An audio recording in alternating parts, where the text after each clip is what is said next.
Hello नमस्कार, आप सभी का स्वागत है तिवारी एकेडमी में। आज हम बात करेंगे कक्षा 7 के लिए हिंदी व्याकरण के अध्याय 32 की, जिसका शीर्षक है मुहावरे और लोकोक्तियाँ, यानी आइडम्स एंड फ्रेजेस। तो चलिए शुरू करते हैं। सबसे पहले बात करेंगे मुहावरे के बारे में कि मुहावरे क्या होते हैं।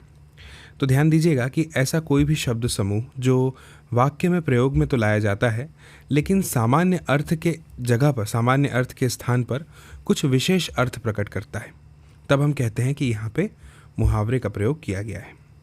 अब कुछ बातों पे थोड़ा ध्यान दीजिएगा। जैसे यहाँ पे लिखा हुआ है, राम राजा दशरथ की आंखों के तारे थे, शिवाजी ने मुगलों के छक्के छुड़ा दिए, राणा प्रताप ने मुगलों से लोहा लिया। ये जो वाक्य मैंने अभी आपके सामने पढ़े, जैसे यहाँ पे लिखा है आंखों के तारे थे, छक्के छुड़ा दिए, लोहा लेना, ये कुछ ऐसे शब्दों का समूह है जो वाक्य में कुछ विशेष अर्थ प्रकट कर रहा है, और इनका जो सामान्य अर्थ है वो वाक्य में कोई महत्व नहीं रखता। वहीं अगर मैं जैसे बात करूं आंखों का तारा होना, अब आप सामान्य रूप से देखेंगे, अगर मैंने सिर्फ इतना कहा कि आंखों का तारा, तो आप कहेंगे आंखों में तारा, थोड़ा अजीब लगेगा, सामान्य अर्थ कुछ भी नहीं है। लेकिन जब वाक्यों में प्रयोग किया गया कि राम राजा दशरथ की आंखों के तारे थे, तो एक अर्थ यहाँ पर हमें अलग ही इस वाक्य में प्रकट होते हुए दिखाई दिया। क्या होता है कि मुहावरे का प्रयोग करने से ना भाषा सजीव हो जाती है, सरस हो जाती है और अट्रैक्टिव यानी आकर्षक बनती है। मुहावरों का स्वतंत्र प्रयोग तो नहीं होता, लेकिन इसका प्रयोग किसी वाक्य के साथ होता है।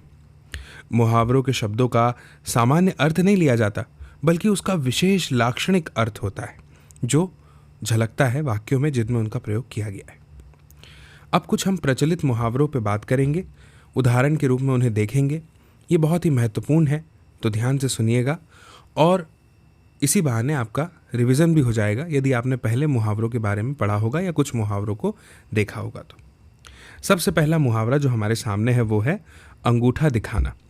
अंगूठा दिखाने का मतलब होता है मना करना, इनकार कर देना।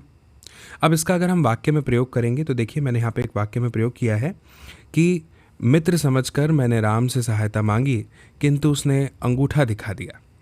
तो यहाँ पे आपको समझ में आ रहा होगा कि इस मुहावरे का मतलब जो है, अर्थ जो है, वो मना करने के लिए प्रयोग में लाया गया है कि उसने अंगूठा दिखा दिया जब मैंने उससे सहायता मांगी, यानी उसने मना कर दिया। दूसरा मुहावरा है आकाश पाताल एक करना, यानी बहुत परिश्रम करना, बहुत मेहनत करना। अब यहाँ पे इसका देखिए, मैंने वाक्य में प्रयोग किया है, आकाश पाताल एक करके अपनी कक्षा में प्रथम आ ही गई, है ना। किसी का नाम भी जोड़ सकते हैं कि जैसे रोशन आकाश पाताल एक करके अपनी कक्षा में प्रथम आ ही गया, इस तरह से। इसके बाद में अगला मुहावरा है आसमान से बातें करना। आपने ज़रूर सुना होगा। तो आसमान से बातें करने का मतलब होता है, अर्थ होता है बहुत ऊंचा उठना। तो जैसे कि एक वाक्य है जिसमें प्रयोग किया है मैंने कि दिल्ली महानगरी के बहुमंजिले भवन मानो आसमान से बातें करते हैं। तो ये एकदम ठीक वाक्य था इसके प्रयोग के लिए मुहावरे के, है ना, कि वहाँ की बिल्डिंगें इतनी बड़ी बड़ी हैं, ऊंची ऊंची है। इसको बताने के लिए क्या कहा मैंने कि दिल्ली महानगरी की बहुमंजिले भवन जो हैं वो मानो आसमान से बातें करते हैं। इसके बाद में अगला मुहावरा है आसमान सिर पर उठाना। आसमान सिर पर उठाना, इसका अर्थ होता है हिंदी में बहुत शोर करना, बहुत हल्ला मचाना। आपने अक्सर अपने बड़ों को ये कहते हुए सुना होगा कि भाई आजकल के बच्चे तो आसमान सिर पर उठा लेते हैं, यानी बहुत शोर करते हैं, हल्ला करते हैं। तो इसका भी एक वाक्य में प्रयोग किया है, जैसे इस कक्षा के छात्रों ने तो आसमान सिर पर उठा रखा है, इस तरह से। इसके बाद में अगला मुहावरा है आंखें बिछाना।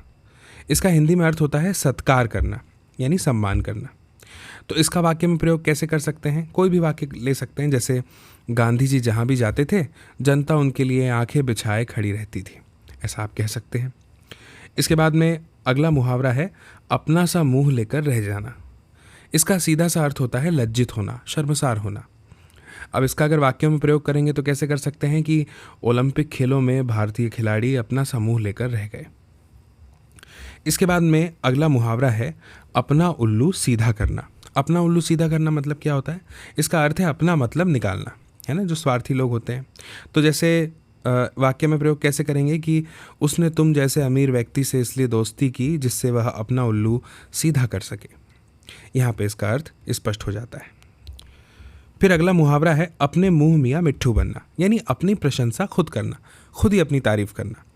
इसका वाक्य में प्रयोग कैसे किया है मैंने कि उसे सब में अवगुण ही दिखाई देते हैं, बस सदा अपने मुंह मियाँ मिट्ठू बनता रहता है, इस तरह से।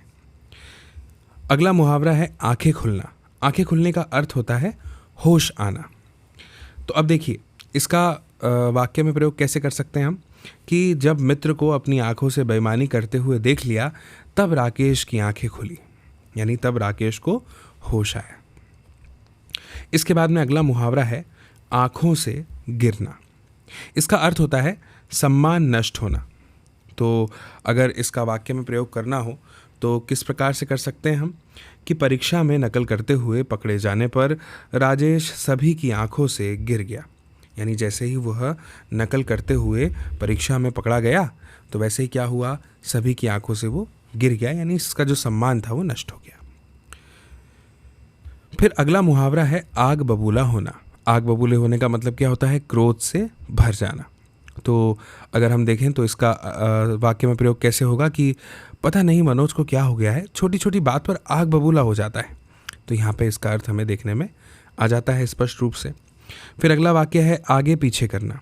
अब ये जो मुहावरा है ना आगे पीछे करना, इसका अर्थ होता है चापलूसी करना। तो इसका वाक्य में प्रयोग कैसे कर सकते हैं हम कि जैसे स्वार्थी व्यक्ति सम्मान की चिंता न करके आगे पीछे फिरता है, यानी चापलूसी करता है, सीधा सा अर्थ है। फिर एक मुहावरा है अंगारे बरसना। इसका अर्थ क्या होता है, इसका अर्थ होता है बहुत ज़्यादा गर्मी पड़ना, बहुत अधिक गर्मी होना। तो इसका कैसे प्रयोग करेंगे कि राजस्थान में जेठ के महीने में अंगारे बरसते हैं, यानी बहुत गर्मी पड़ती है। फिर अंगारे से एक और आप मुहावरा देख सकते हैं कि अंगारों से खेलना। इसका मतलब होता है खतरा मोल लेना। तो इसका आप वाक्य में प्रयोग कर सकते हैं जैसे सैनिक अंगारों से खेलकर सीमाओं की रक्षा करते हैं, इस तरह से। एक मुहावरा है अक्ल का दुश्मन, यानी मूर्ख व्यक्ति। इसका वाक्य में प्रयोग कैसे होगा, जैसे तुम्हारी समझ में कुछ भी नहीं आएगा क्योंकि तुम तो अक्ल के दुश्मन हो, इस तरह से। फिर एक मुहावरा है अपनी खिचड़ी अलग पकाना, यानी सबसे अलग थलग रहना। तो इसका वाक्य में प्रयोग कैसे होगा कि रमेश कुछ नहीं सुनता, हमेशा अपनी खिचड़ी अलग पकाता है। इसके बाद में अगला मुहावरा है आकाश पाताल एक करना, यानी पूरा प्रयत्न करना। तो इसका वाक्य में प्रयोग कैसे करेंगे कि नौकरी पाने के लिए लोग आकाश पाताल एक कर देते हैं, यानी पूरा प्रयत्न करते हैं। इसके बाद में अगला मुहावरा है आटे दाल का भाव मालूम होना, यानी कठिनाई में पड़ना। तो इसका वाक्य में प्रयोग कैसे किया है कि पिताजी की कमाई पर ऐश कर लो, जब खुद कमा कर खाना पड़ेगा तो आटे दाल का भाव मालूम पड़ जाएगा। इसके बाद में अगला मुहावरा है ईद का चांद होना। ईद का चांद होना, इसका अर्थ होता है बहुत दिनों के बाद मिलना, बहुत दिनों के बाद मिलना। और इसका वाक्य में प्रयोग कैसे किया है कि अंशु बहुत दिनों से आई नहीं, वह तो ईद का चांद हो गई है, इस तरह से। फिर अगला मुहावरा है ईंट से ईंट बजाना। इसका अर्थ होता है नष्ट कर देना। और इसका वाक्य में प्रयोग कैसे करेंगे, जैसे नाराज़ गांव वालों ने थाने पर हल्ला बोलकर थाने की ईंट से ईंट बजा दी। तो ये इसका वाक्य में प्रयोग हो गया। इसके बाद में अगला मुहावरा है कमर टूटना। इसका सीधा सा अर्थ होता है हिम्मत टूट जाना। तो इसका वाक्य में प्रयोग किया है कि जवान बेटे की मृत्यु से नगमा की कमर टूट गई। तो ये जो है इसका वाक्य में प्रयोग था। इसके बाद में अगला वाक्य है ईंट का जवाब पत्थर से देना। इसका अर्थ होता है दुष्ट का जवाब दुष्टता से देना। तो इसका वाक्य में प्रयोग कैसे होगा, जैसे पाकिस्तान अहिंसा के रास्ते बात नहीं मानेगा, उसे तो ईंट का जवाब पत्थर से देना पड़ता है। इसके बाद में अगला मुहावरा है आंखों से ओझल होना, यानी गायब हो जाना। इसका अर्थ होता है गायब होना। तो अब इसका वाक्य में प्रयोग कैसे करेंगे कि देखते ही देखते पक्षीगण आंखों से ओझल हो गए, यानी गायब हो गए। इसके बाद में अगला मुहावरा है आंखों में खून उतर आना। इसका हिंदी में अर्थ होता है क्रोध से आंखें लाल हो जाना। आपने देखा होगा कई बार जब कोई गुस्सा करता है, बहुत गुस्से में होता है, तो उसकी आंखें जो हैं वो क्या हो जाती हैं, लाल हो जाती हैं, बिल्कुल गुस्से में, है ना। तो इसलिए यहाँ पे लिखा है आंखों में खून उतर आना, यानी क्रोध से आंखें लाल हो जाना। तो इसका वाक्य में प्रयोग कैसे किया है कि विभीषण को राम के पक्ष में देखकर रावण की आंखों में खून उतर आया, यानी जो रावण की आंखें थी वो क्रोध से लाल हो गई, इस तरह से। एक और मुहावरा है कलेजा ठंडा होना। इसका अर्थ होता है संतोष होना। तो अब इसका वाक्य में प्रयोग अगर करना हो तो किसी के संतोष होने को बताना पड़ेगा। तो ऐसे किया है कि बाबू विलासराव के चुनाव हारने से विरोधियों का कलेजा ठंडा हो गया, यानी उनको थोड़ा संतोष मिल गया, चैन की सांस ली उन्होंने। इसके बाद में अगला मुहावरा है कान पर जूं न रेंगना।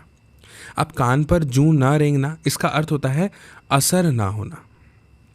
अगर इसका वाक्य में प्रयोग देखेंगे तो क्या किया है कि अजीत को बुरी संगति से बचाने के लिए लाख बार समझाया पर उसके कानों पर जूं तक न रेंगी। तो इस तरह से यहाँ पे इसका अर्थ जो है मुहावरे का वो स्पष्ट हो जाता है इस वाक्य में। इसके बाद में अगला मुहावरा है कांटा दूर होना। इसका अर्थ होता है मुसीबत दूर होना। तो अब इसका वाक्य में प्रयोग कैसे किया है कि शैतान अप्पू के मारे जाने पर गांव वासियों के मार्ग का सबसे बड़ा कांटा दूर हो गया। शैतान अप्पू के मारे जाने पर गांव वासियों के मार्ग का सबसे बड़ा कांटा दूर हो गया। फिर अगला मुहावरा है कोल्हू का बैल। इसका अर्थ होता है बहुत परिश्रमी, यानी बहुत मेहनती। तो वाक्य में प्रयोग किया है कि रंजना संतान का पालन पोषण करने के लिए कोल्हू के बैल की तरह कार्य करती है, इस तरह से। इसके बाद में अगला है काठ का उल्लू। इसका मतलब होता है काठ का उल्लू का कि अत्यंत मूर्ख। तो इसका वाक्य में प्रयोग कैसे किया है कि अंकित पूरा काठ का उल्लू है, ज़रा सी बात भी नहीं समझता, इस तरह से। इसके बाद में अगला है कान भरना। कान भरना जिसका अर्थ होता है चुगली करना। तो इसका वाक्य में प्रयोग कैसे किया कि कान भरने वाले मित्रों से सदा सावधान रहो, सदा सावधान रहो, इस तरह से। इसके बाद में अगला है कान का कच्चा होना। इसका अर्थ होता है सुनी बात पर विश्वास कर लेने वाला। तो वाक्य में प्रयोग कैसे किया है कि मेरा पड़ोसी कान का कच्चा है, इसलिए ज़रा सी बात पर झगड़ने आ जाता है, इस तरह से इसका वाक्य में प्रयोग किया गया है। फिर अगला है कानों कान खबर ना होना। इसका अर्थ होता है किसी को पता न चलना। तो इसका वाक्य में प्रयोग कैसे किया है कि रामेश्वर दयाल ने बेटी की सगाई के विषय में किसी को कानों कान खबर न होने दी, इस तरह से इसका वाक्य में प्रयोग किया गया है। इसके बाद में अगला मुहावरा है कलेजा मुंह को आना। इसका अर्थ क्या होता है? इसका अर्थ होता है हृदय का दुख उमड़ना, हृदय का दुख बाहर आना, उमड़ना। तो इसका वाक्य में प्रयोग किया गया है कि जब मैं स्वर्गवासी मित्र को याद करता हूँ तो कलेजा मुंह को आता है, इस तरह से। इसके बाद में अगला मुहावरा है कलई खोलना। कलई खोलने का मतलब क्या होता है? किसी के सामने राज था कोई बरसों से दबा हुआ, उसका पर्दाफाश करना, यानी भेद खोल देना, सीधा सा अर्थ है। तो इसका वाक्य में प्रयोग कैसे? अगर तुमने मुझे नौकरी से हटाया तो मैं तुम्हारी सारी कलई खोल दूंगा, यानी सारे भेद खोल दूंगा, इस तरह से। इसके बाद में अगला मुहावरा है कान खड़े होना। कान खड़े होने का मतलब क्या होता है? आपने सुना होगा ये मुहावरा। इसका मतलब होता है सावधान हो जाना, अलर्ट हो जाना। तो जैसे इसका वाक्य में प्रयोग कैसे करेंगे कि सिपाही को देखते ही चोरों के कान खड़े हो गए और वे भाग गए, इस तरह से। इसके बाद में अगला मुहावरा है किनारा करना। किनारा करने का मतलब क्या होता है? अलग होना। अब इसका वाक्य में प्रयोग किया गया है कि श्रीमन नारायण जी ने ईश्वर भक्ति की ओर जाने के लिए राजनीति से किनारा कर लिया, है ना सरल। इसके बाद में अगला मुहावरा है खाक छानना। ये तो आपने ज़रूर सुना होगा। इसका अर्थ होता है भटकते फिरना। अब इसका मैंने वाक्य में प्रयोग ऐसे किया है कि मैंने नौकरी के लिए कितनी खाक छानी परंतु मुझे सफलता नहीं मिली, इस तरह से। इसके बाद में अगला मुहावरा है खाक में मिलाना। इसका मतलब क्या होता है पता है आपको? खाक में मिलाना इसका मतलब होता है बर्बाद कर देना। तो अगर इसका वाक्य में प्रयोग देखेंगे तो क्या कहेंगे? इस कपूत ने घर की इज्जत खाक में मिला दी, इस तरह से। इसके बाद में अगला जो है मुहावरा वो क्या है? ख्याली पुलाव पकाना। अब ख्याली पुलाव पकाने का अर्थ क्या होता है? सिर्फ कल्पना में डूबे रहना। तो इसका जो अर्थ है, जो इसका वाक्य में प्रयोग है वो यहाँ पे कैसे किया गया है कि भाई ख्याली पुलाव पकाने से क्या लाभ, जब कुछ करके दिखाओगे तब हम तुम्हें मानेंगे। इसके बाद में अगला है क्या? खून सूखना। खून सूखना का मतलब क्या होता है? क्या आपने ये मुहावरा पहले कभी सुना है? खून सूखना इसका मतलब होता है डर जाना। तो इसका वाक्य में प्रयोग कैसे किया है कि नए मुख्याध्यापक के सामने विद्यार्थी का खून सूख जाता है, इस तरह से। इसके बाद में अगला मुहावरा है खेत आना खेत रहना। इसका अर्थ होता है युद्ध में मारे जाना। तो इसका सीधा सा यहाँ पे जो है वो वाक्य में प्रयोग किया गया है कि महाभारत के युद्ध में अनेक सूरमा खेत रहे, यानी मारे गए। इसके बाद अगला मुहावरा है खून पसीना एक करना, यानी बहुत मेहनत करना। भारतीय मजदूर खून पसीना एक करके अपना जीवन व्यतीत करते हैं। इस वाक्य में इसका अर्थ स्पष्ट हो जाता है। इसके बाद में अगला मुहावरा है गड़े मुर्दे उखाड़ना। इसका अर्थ होता है भूली बातों को फिर याद करना। तो वाक्य में प्रयोग कैसा होगा कि अरे भाई जो होना था सो हो चुका, अब गड़े मुर्दे उखाड़ने से क्या लाभ, यानी भूली हुई बातों को फिर याद करने से कोई मतलब नहीं, ये इसका अर्थ है। इसके बाद में अगला मुहावरा है गुड़ गोबर करना। इसका अर्थ क्या होता है? इसका अर्थ होता है बने बनाए काम को बिगाड़ना। तो इसका वाक्य में प्रयोग कैसे किया है कि नाना जी के अचानक आने से पिकनिक पर जाने का कार्यक्रम गुड़ गोबर हो गया, इस तरह से। अच्छा, कमाल की बात यह है कि जब हम ऐसे कोई मुहावरे पढ़ते हैं जिनका अर्थ जो है वो कहीं ना कहीं हमारी जीवन की परिस्थितियों से थोड़ा बहुत मेल खा जाए, तो फिर वो मुहावरा हम कभी नहीं भूल पाते। तो मेरा प्रयास ये है कि मैं ऐसे ही सरल उदाहरण आपको दूं, सरल वाक्य आपके सामने रखूं, ताकि आप जो हैं वो परीक्षा तक कम से कम ये मुहावरे और इनके अर्थ ना भूलें। और परीक्षा के बाद आपको याद रहेगा या नहीं ये तो आपके रिवीजन पर निर्भर करता है, तो रिवीजन ज़रूर करिएगा। इसके बाद में अगला है कि गुदड़ी का लाल। इसका अर्थ होता है छिपा हुआ गुणवान व्यक्ति, इसे कहेंगे गुदड़ी का लाल होना। तो इसका एक साधारण से वाक्य में कैसे हम प्रयोग करेंगे कि श्री लाल बहादुर शास्त्री वास्तव में गुदड़ी के लाल थे। एक निर्धन परिवार में जन्म लेकर वे भारत के प्रधानमंत्री बन गए। इसके बाद में अगला मुहावरा है गुल खिलाना। इसका अर्थ होता है कोई शरारत करना, कोई शैतानी करना। तो एक वाक्य में प्रयोग किया है कि जूही बहुत शैतान है, प्रतिदिन कोई ना कोई गुल खिलाती ही रहती है। इसके बाद में एक मुहावरा है, आपने ज़रूर सुना होगा, गोबर गणेश। इसका मतलब होता है मूर्ख व्यक्ति। तो इसका वाक्य में प्रयोग कैसे किया है कि संतराम बिल्कुल गोबर गणेश है, उसे साधारण व्यवहार की बातें मालूम नहीं। इसके बाद में अगला मुहावरा है गीदड़ भभकी। ये भी सुना होगा आपने, यानी सिर्फ धमकी, निरा धमकी देना, कोरी धमकी। तो इसका वाक्य में प्रयोग कैसे किया कि अरे जाओ जाओ, यह गीदड़ भभकी किसी और को दिखाना, मैं तुम्हारी बातों से डरने वाला नहीं, इस तरह से। इसके बाद में अगला मुहावरा है गाल बजाना। क्या ये आपने पहले सुना है गाल बजाना? क्या अर्थ होता होगा इसका? इसका अर्थ है व्यर्थ की बात या गर्व करना, ज़बरदस्ती, ऐसे यूं ही व्यर्थ की बात करना और गर्व करना। तो इसका वाक्य में प्रयोग देखेंगे तो और अच्छे से स्पष्ट समझ में आ जाएगा। तुम्हें तो संसार में कुछ करके दिखाना चाहिए, केवल गाल बजाने से कुछ नहीं होता, इस तरह से। अगला मुहावरा है गागर में सागर भरना। भाई ये तो आपने ज़रूर सुना होगा, गागर में सागर, यानी संक्षेप में बहुत कुछ कह देना, ये इसका अर्थ है, सामान्य अर्थ। तो अगर इसका वाक्य में प्रयोग देखेंगे तो क्या है कि भगवान कृष्ण ने गीता में अपनी सारी शिक्षा को गागर में सागर के समान भर दिया है, इस तरह से। इसके बाद में अगला है घाव पर नमक छिड़कना, यानी दुखी के दुख को बढ़ाना। इसका मतलब होता है, घाव पर नमक छिड़कने का मतलब होता है दुखी के दुख को बढ़ाना। तो वाक्य में प्रयोग कैसे किया है कि समीर पहले से ही दुखी है, आप इस बात को बताकर उसके घाव पर नमक छिड़कोगे। इसके बाद में अगला मुहावरा है घाट घाट का पानी पीना। कुछ लोग कहते हुए आपने सुना है कि अरे भाई मैंने तो घाट घाट का पानी पिया है। तो घाट घाट का पानी पीना, इसका मतलब क्या होता है? इसका मतलब होता है कि बहुत अनुभवी और चालाक होना, ठीक है। तो बहुत अनुभवी होना और चालाक होना इसका मतलब होता है। तो वाक्य में प्रयोग कैसे किया है कि तुम राकेश मोहन की समानता नहीं कर सकते, उसने तो घाट घाट का पानी पी रखा है। इसके बाद में आगे अगला मुहावरा जो है वो है घी के दिए जलाना। इसका मतलब क्या होता है? इसका मतलब होता है बहुत प्रसन्न होना। तो वाक्य में प्रयोग कैसे किया कि नेहा के डॉक्टर बन जाने पर अवधेश कुमार ने घी के दिए जलाए, इस तरह से। इसके बाद में अगला मुहावरा क्या है? घोड़े बेचकर सोना, यानी एकदम निश्चिंत होकर सो जाना। तो इसका वाक्य में प्रयोग कैसे किया है कि परीक्षा समाप्त हो जाने पर विद्यार्थी घोड़े बेचकर सोया करते हैं, इस तरह से। फिर अगला मुहावरा है चकमा देना, यानी धोखा देना। तो इसका वाक्य में प्रयोग किया है कि घर वालों को चकमा देकर चोर सामान ले गया। अच्छा, एक और इसी से संबंधित आप सुनेंगे मुहावरा चंपत होना। इसका मतलब होता है भाग जाना। अगर उसका वाक्य में प्रयोग करना चाहें तो आप कुछ भी कर सकते हैं, जैसे हमारा नौकर कल रात घर का सामान लेकर चंपत हो गया, इस तरह से। अगला जो मुहावरा है वो है चुल्लू भर पानी में डूब मरना। इसका अर्थ होता है लज्जा का अनुभव करना, शर्म का अनुभव करना। तो इसका वाक्य में प्रयोग कैसे किया है कि तुम्हारे जैसे निर्लज्ज साधु को चुल्लू भर पानी में डूब मरना चाहिए, इस तरह से। अगला मुहावरा क्या है? पढ़िए, चेहरे पर हवाइयाँ उड़ना। इसका अर्थ क्या होता है? इसका अर्थ होता है डर जाना या फिर घबरा जाना, चेहरे पर हवाइयाँ उड़ना। तो इसका वाक्य में प्रयोग कैसे किया है कि रास्ते में डाकुओं को आता देख मेरे चेहरे पर हवाइयाँ उड़ने लगी, इस तरह से इसका प्रयोग किया गया है।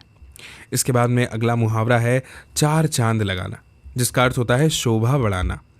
तो इसका वाक्य में प्रयोग कैसे किया है कि विश्वविद्यालय में प्रथम स्थान प्राप्त करके अनमोल ने माता पिता के नाम को चार चांद लगा दिए। तो ये काम तो आप भी करेंगे, है ना? ठीक है। इसके बाद में अगला मुहावरा है 420 होना। अब आप कहेंगे 420 होने का क्या मतलब? इसका मतलब होता है धोखेबाज होना। तो इसका वाक्य में प्रयोग है कि राधे श्याम बड़ा 420 है, उसके चक्कर में ना पड़ना, इस तरह से। फिर अगला मुहावरा है चूड़ियाँ पहनना। क्या आपने कभी सुना है ये चूड़ियाँ पहनना? इसका अर्थ होता है कायरता दिखाना। तो इसका वाक्य में प्रयोग कैसे होगा कि आक्रमण कर तुम्हें रणभूमि में जाना चाहिए, घर में चूड़ियाँ पहनकर बैठना तुम्हें शोभा नहीं देता। इस तरह से इसका वाक्य में प्रयोग होगा। इसके बाद में अगला मुहावरा है चोली दामन का साथ। इसका क्या मतलब है चोली दामन का साथ? यानी बहुत घनिष्ठ होना। तो इसका वाक्य में प्रयोग कैसे किया है कि पतंग और डोर दोनों एक साथ ही अच्छे लगते हैं, क्योंकि दोनों का चोली दामन का साथ जो है, इस तरह से। फिर अगला जो है वो है चूल्हा न जलना। इसका मतलब होता है रोटी न पकना। तो अब आप कहेंगे कि रोटी न पकना भला ऐसी कौन सी परिस्थिति और कैसे प्रयोग करेंगे? तो देखिए, सामान्य सा अर्थ है। अभी जब वाक्य में प्रयोग होते हुए देखेंगे तो झट से समझ जाएंगे। जैसे एक वाक्य है, घर में लड़ाई हो जाने के कारण राकेश के घर में 2 दिन से चूल्हा भी न जला, यानी रोटी नहीं पकी, इस तरह से। इसके बाद में अगला है, ये तो आपने ज़रूर फिल्मों वगैरह में सुना होगा, छठी का दूध याद आना। इसका मतलब होता है सीधा सा भारी संकट का सामना करना। जैसे एक वाक्य है कि राणा प्रताप से टक्कर लेते ही अकबर को छठी का दूध याद आ गया, इस तरह से। इसके बाद में अगला मुहावरा है छप्पर फाड़ कर देना। छप्पर फाड़ कर देना, आपने वो गाना सुना है, ऊपर वाला जब भी देता देता छप्पर फाड़ के, बस वही। तो बिना प्रयत्न के धन की प्राप्ति हो जाना। तो इसका वाक्य में प्रयोग लिखा है कि ईश्वर जब देने पे आता है तो छप्पर फाड़ कर देता है, इस तरह से। अगला है छाती पर सांप लौटना, यानी ईर्ष्या से जलन होना, जलना। तो इसका जो अर्थ है वो इस वाक्य में आप देखेंगे कि भारत की प्रगति देखकर चीन और पाकिस्तान की छाती पर सांप लौटने लगते हैं। इसके बाद में अगला मुहावरा है छक्के छुड़ाना, यानी बुरी तरह हराना। तो इसका है जैसे शिवाजी ने औरंगजेब की सेना के छक्के छुड़ा दिए थे, इस तरह से। इसके बाद में अगला मुहावरा है जली कटी सुनाना। इसका अर्थ क्या होता है जली कटी सुनाना? इसका मतलब होता है पीड़ा पहुंचाना, यानी कष्ट पहुंचाना, पीड़ा पहुंचाना। तो इसका वाक्य में प्रयोग कैसे किया है कि साहिल गरीब भाई की सहायता करने के स्थान पर उसे जली कटी सुनाने लगा, इस तरह से। इसके बाद अगला मुहावरा क्या है? जान पर खेलना, यानी प्राणों को संकट में डालना। तो इसका वाक्य में अर्थ कैसे होगा कि पुलिस के सिपाही ने अपनी जान पर खेलकर जलते हुए मकान से बच्चे को निकाला। इस तरह से जो है इसका अर्थ यहाँ पे आपको देखने को मिलेगा। इसके बाद में अगला मुहावरा है जहर उगलना। इसका अर्थ होता है ईर्ष्या के कारण निंदा करना। सोच के देखिए, जलन हुई किसी से और फिर उसकी निंदा करने लगे, उसकी बुराई करने लगे, इसको कहते हैं जहर उगलना। तो वाक्य में प्रयोग कैसे होगा कि मैंने उसे पैसे नहीं दिए इसलिए जहर उगल रहा है, इस तरह से। अच्छा, जहर आया है एक शब्द, तो फिर इसी से संबंधित एक और मुहावरा देख लीजिए, जहर का घूंट पीना। इसका अर्थ होता है अपमान को चुपचाप सहना। तो इसका वाक्य में प्रयोग कुछ इस प्रकार किया है कि पिताजी ने सबके सामने जब रमेश को फटकारा तो वह जहर का घूंट पीकर रह गया, इस तरह से। इसके बाद में अगला मुहावरा है जी भर आना, यानी दया से द्रवित हो जाना, जब उनमें बहुत अधिक दया आ जाए किसी के प्रति। तो इसका वाक्य में प्रयोग कैसे किया है कि भूकंप से पीड़ित व्यक्तियों की दुर्दशा देखकर मेरा जी भर आया, यानी दया से मैं द्रवित हो गया, इस तरह से। इसके बाद में अगला मुहावरा है जलती आग में घी डालना। इसका अर्थ क्या होता है? इसका अर्थ होता है क्रोध को अधिक बढ़ाना, इसे कहते हैं जलती आग में घी डालना। तो इसका वाक्य में प्रयोग कैसे किया है कि दोनों मित्र आपस में पहले ही उलझ रहे थे, गणेश दास ने आकर जलती आग में घी डाल दिया, यानी और ज़्यादा झगड़े को बढ़ाने का काम किया, क्रोध को अधिक बढ़ा दिया, इस तरह से। फिर अगला है जी चुराना। इसका मतलब होता है बचने का प्रयास करना। इसका वाक्य में प्रयोग तो सरल हो जाएगा कि यदि तुम पढ़ाई से जी चुराओगे तो बड़े आदमी कैसे बनोगे, इस तरह से। इसके बाद में अगला है झंडा गाड़ना, यानी अधिकार जमा लेना। इसका अर्थ होता है पिछले चुनाव में बहुत अधिक संख्या में सफल होकर कांग्रेस ने अपने झंडे गाड़ दिए, यानी एक वाक्य में प्रयोग किया गया था, अधिकार जमा लेना, झंडे गाड़ने का अर्थ है। इसके बाद में अगला जो कह लीजिए मुहावरा है वो है झक मारना। इसका जो अर्थ है हिंदी में वो है व्यर्थ समय नष्ट करना।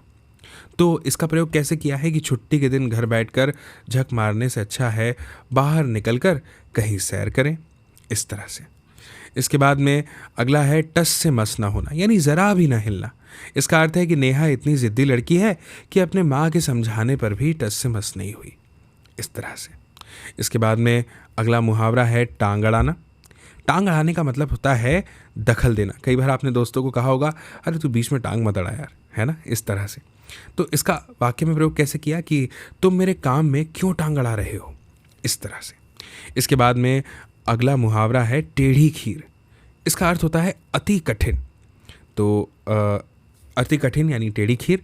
तो इसका वाक्य में प्रयोग कैसे करेंगे कि आजकल हर बेकार शिक्षित के लिए सरकारी नौकरी टेढ़ी खीर है।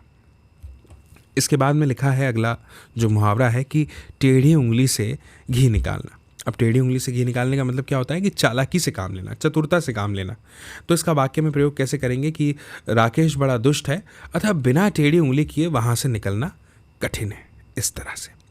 इसके बाद में अगला मुहावरा है ठिकाने लगाना यानी मार डालना। इसका वाक्य में प्रयोग कैसे होगा कि अपहरणकर्ताओं ने अपहृत युवक को ठिकाने लगा दिया, यानी उसे मार डाला, इस तरह से। इसके बाद में अगला मुहावरा है टीका टिप्पणी करना। अब ये टीका टिप्पणी करने का मतलब क्या होता है? टीका टिप्पणी करने का मतलब है आलोचना करना। अब इसका वाक्य में प्रयोग कैसे किया है कि राकेश मोहन बड़ा घमंडी है, वह अपने अध्यापकों पर भी टीका टिप्पणी करता रहता है, इस तरह से। इसके बाद में अगला मुहावरा है ढोल पीटना। क्या आपने मुहावरे को पहले कभी सुना है? ढोल पीटना। इसका अर्थ होता है अपनी प्रशंसा करना यानी अपनी तारीफ करना। तो इसका वाक्य में प्रयोग कैसे किया है कि अजीत अपने कारनामों के ढोल पीटता रहता है, इस तरह से। इसके बाद में अगला मुहावरा है तिल का ताड़ बनाना। तो तिल का ताड़ बनाने का मतलब क्या होता है? छोटी सी बात को एकदम बढ़ा चढ़ा के बताना यानी बढ़ा देना।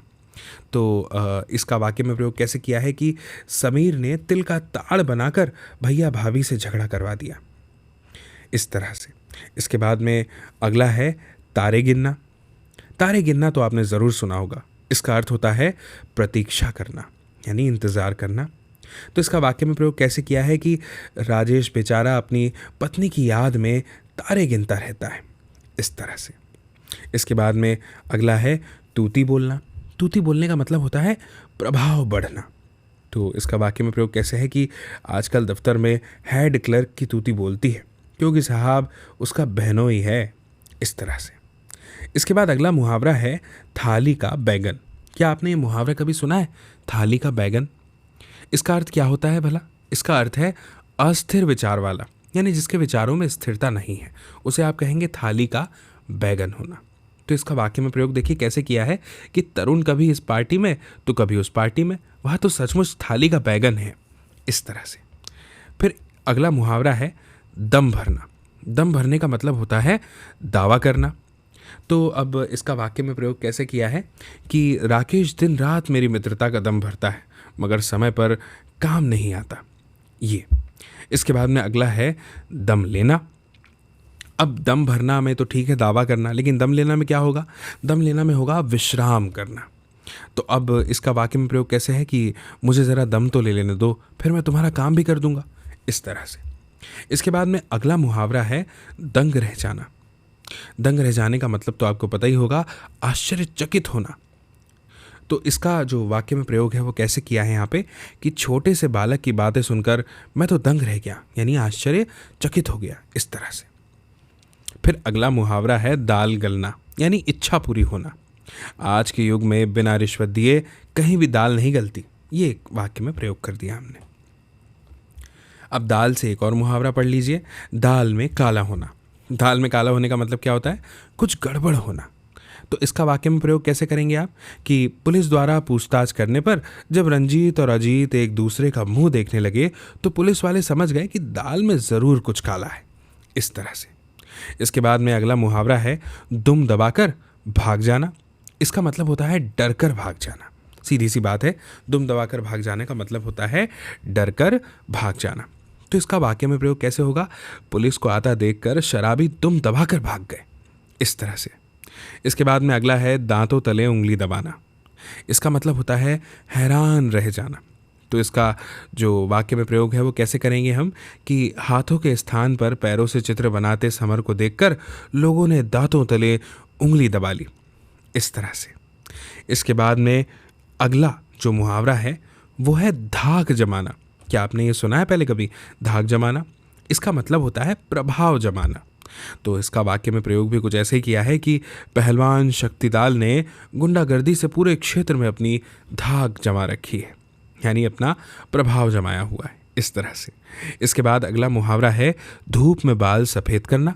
अब ये धूप में बाल सफ़ेद करने का मतलब क्या होता है? क्या आपने कभी अपने घर में किसी बड़े को ऐसा कहते हुए सुना है कि भैया हमने अपने बाल धूप में सफ़ेद नहीं किए? इसका मतलब होता है अधिक उम्र में अनुभवी होना। तो इसका वाक्य में प्रयोग ऐसे ही किया है कि मैं इस दुनिया की रग रग से वाकिफ़ हूँ, मैंने धूप में बाल सफ़ेद नहीं किए, इस तरह से। इसके बाद में अगला मुहावरा है नाक में दम करना। इसका मतलब क्या है? बहुत तंग करना। तो इसका जो वाक्य में प्रयोग है वो ऐसे किया है कि इस शराबी लड़के ने तो सारे गांव की नाक में दम कर रखा है, यानी बहुत तंग कर रखा है, इस तरह से। फिर अगला मुहावरा है नाक रगड़ना। नाक रगड़ने का मतलब होता है गिड़गिड़ाना। तो इसका वाक्य में प्रयोग कैसे किया है कि अरे रमेश ने नाक रगड़कर जब क्षमा मांगी तभी वह जेल से छूटा। इसके बाद में है नमक मिर्च लगाना। नमक मिर्च लगाने का मतलब होता है बड़ा चढ़ा कर कहना। तो वाक्य में प्रयोग किया है कि उसने नमक मिर्च लगाकर मेरी शिकायत की, इस तरह से। फिर अगला है नाक रखना, यानी मान रखना, सम्मान रखना। तो इसका वाक्य में प्रयोग किया है कि मैंने सच बोलकर परिवार की नाक रख ली, इस तरह से। अच्छा, इसके बाद वाला मुहावरा तो मैं गारंटी के साथ कहता हूँ कि आपने ज़रूर सुना होगा, 9 2 11 होना, यानी भाग जाना। माली को आते देखकर फल तोड़ने वाले बच्चे 9 2 11 हो गए, इस तरह से। इसके बाद में अगला जो मुहावरा है वो है नानी याद आना। अब नानी याद आना, इसका अर्थ क्या होता है? इसका अर्थ होता है कष्ट का तीव्र अनुभव होना। कई बार कहते हैं ना कि अरे बाप रे, ऐसा हुआ कि मुझे तो अपनी नानी याद आ गई, है ना? तो नानी याद आ गई का मतलब ये होता है कि कष्ट का तीव्र अनुभव होना। तो इसका जो वाक्य में प्रयोग है वो कैसे किया गया है कि जब जेल में पहुंचकर चक्की पीसोगे तब तुम्हें नानी याद आ जाएगी या आएगी, इस तरह से। इसके बाद में अगला मुहावरा है पानी पानी होना। पानी पानी होने का मतलब क्या होता है? लज्जित होना, शर्मसार होना। इसका वाक्य में प्रयोग कैसे किया है कि चोरी करते हुए पकड़े जाने पर रवि पानी पानी हो गया, यानी लज्जित हो गया, शर्मसार हो गया, इस तरह से। इसके बाद में अगला मुहावरा है पत्थर की लकीर, यानी अटल बात जिसको टाला नहीं जा सकता। तो अब यहाँ पे वाक्य में प्रयोग कैसे किया है कि मेरे सिद्धांत पत्थर की लकीर है, उनमें किसी प्रकार का परिवर्तन नहीं हो सकता, इस तरह से। इसके बाद में अगला मुहावरा है पांचों उंगलियां घी में होना। इसका मतलब क्या होता है? पांचों उंगलियां घी में होना, यानी बहुत फ़ायदा होना, बहुत लाभ होना। तो इसका वाक्य में प्रयोग किया है तुम्हारी दुकान तो खूब चल रही है, आजकल तुम्हारी पांचों उंगलियां घी में है। इसके बाद में अगला मुहावरा है पानी भरना। पानी भरने का मतलब होता है छोटा प्रतीत होना, यानी तुच्छ प्रतीत होना। तो इसका वाक्य में प्रयोग किया है कि तुम तो इतनी सुंदर हो कि तुम्हारे सामने सभी लड़कियां पानी भरती हैं। इसके बाद में अगला है बगुला भगत। क्या आपने मुहावरा कभी सुना है, बगुला भगत? इसका अर्थ होता है कपटी। तो इसका वाक्य में प्रयोग ऐसे किया है कि बगुला भगत राजनीतिज्ञों से देश का कल्याण हो सकता है। इसके बाद अगला है बाल बाल बचना। बाल बाल बचने का मतलब क्या है? बड़ी कठिनाई से बचना। तो इसका वाक्य में प्रयोग किया है रेल दुर्घटना में रंजीत बाल बाल बच गए। इसके बाद अगला है बाल की खाल निकालना, यानी पूरी छानबीन करना। तो इसका वाक्य में प्रयोग है कि यह तो सीधा सा मामला है, तुम तो व्यर्थ ही बाल की खाल निकाल रहे हो। इसके बाद में अगला है बाएं हाथ का खेल, यानी आसान काम।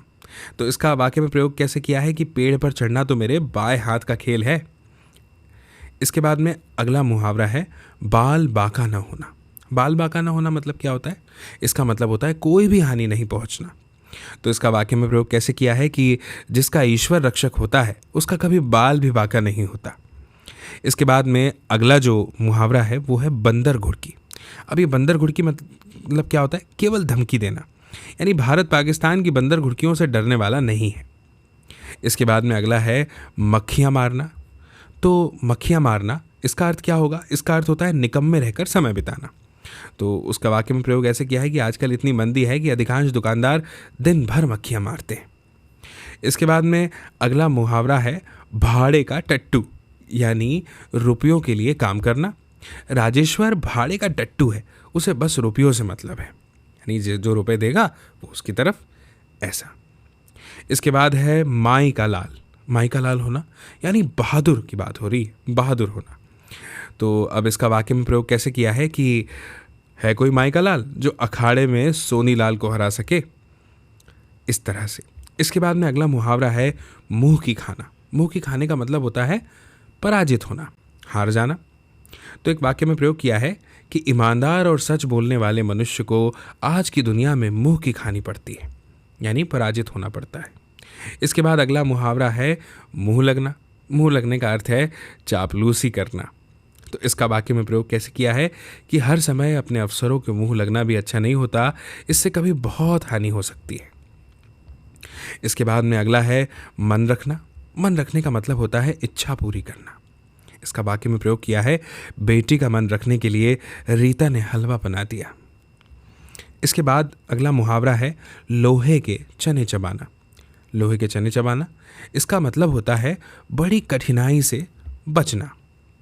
अब इसका वाक्य में प्रयोग कैसे किया है कि अकबर को राणा प्रताप से टक्कर लेते समय लोहे के चने चबाने पड़े। फिर अगला मुहावरा है लट्टू होना। लट्टू से तो आप परिचित हैं ही, तो इसमें उसका अर्थ लिखा है मस्त होना, मोहित होना। तो इसका वाक्य में प्रयोग किया है कि बाबा भारती के घोड़े की चाल देखकर खड़क सिंह लट्टू हो गया। क्या आपने बाबा भारती और खड़क सिंह की कहानी सुनी है? ज़रूर सुनी होगी। इसके बाद है लोहा लेना, यानी मुकाबला करना। भारत सरकार आक्रमणकारियों से लोहा लेने के लिए सभी प्रकार से तैयार है। फिर अगला है लुटिया डुबोना, यानी इज्जत चली जाना। इसका अर्थ है रिश्वत लेते पकड़े जाने पर अजीत ने खानदान की लुटिया डुबो दी। फिर अगला मुहावरा है लाल पीला होना। लाल पीला होने का मतलब होता है बहुत क्रोधित होना। तो इसका अर्थ कैसे लिखेंगे, वाक्य में कैसे प्रयोग करेंगे कि छात्रों की शरारत देखकर अध्यापक लाल पीला हो गया। फिर अगला मुहावरा है हवाई किले बनाना। तो इसका अर्थ होता है काल्पनिक इरादे करना। हवाई किले बनाना मतलब काल्पनिक इरादे करना। तो इसका वाक्य में प्रयोग कुछ इस प्रकार किया है कि रमन कुछ करता धरता तो है नहीं, सारा दिन हवाई किले बनाता रहता है। इसके बाद में अगला मुहावरा है हवा से बातें करते रहना। तो इसका अर्थ होता है बहुत तेज दौड़ना। तो इसका वाक्य में प्रयोग है शताब्दी एक्सप्रेस हवा से बातें करती है। फिर अगला मुहावरा है हवा लगना। इसका मतलब होता है प्रभाव पड़ना, असर होना। तो इसमें अब वाक्य में प्रयोग कैसे किया है कि कॉलेज की हवा लगते ही गांव के बच्चे बिगड़ जाते हैं। ये इसका वाक्य में प्रयोग है।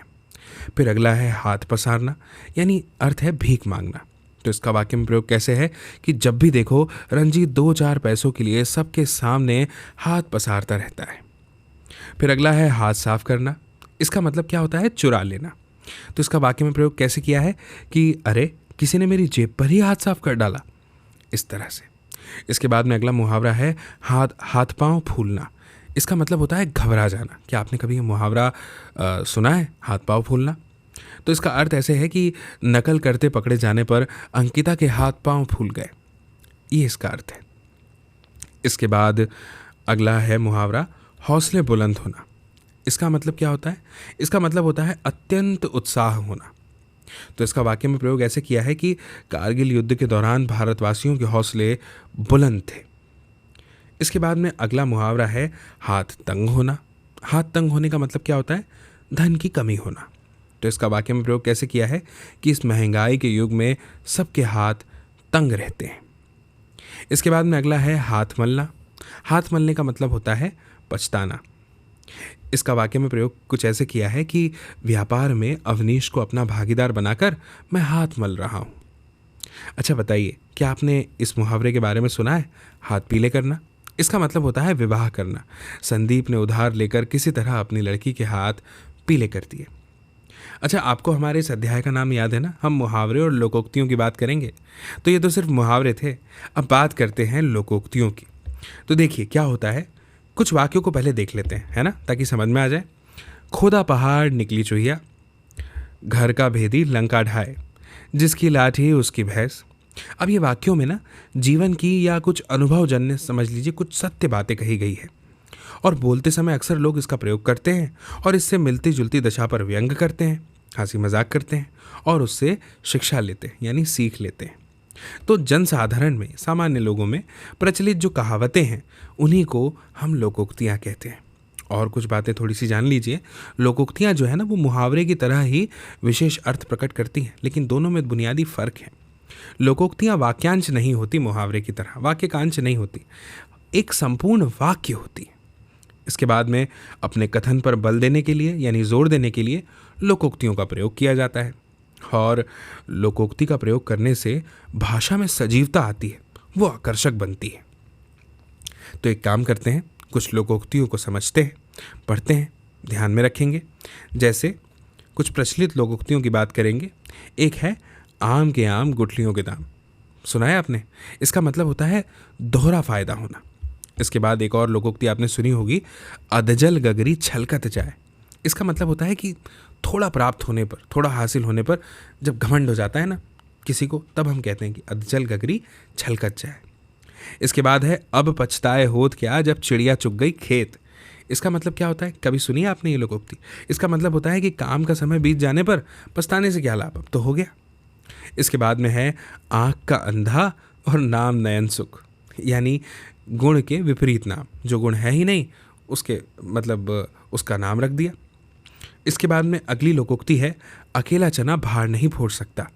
इसका अर्थ होता है अकेला व्यक्ति कुछ नहीं कर सकता। इसके बाद में अगली है अक्ल बड़ी अभैस, यानी शारीरिक बल की अपेक्षा बुद्धिबल जो होता है वो कैसा है? श्रेष्ठ है। अच्छा, ये तो आपने ज़रूर सुनी होगी, आ बैल मुझे मार। इसका मतलब क्या होता है?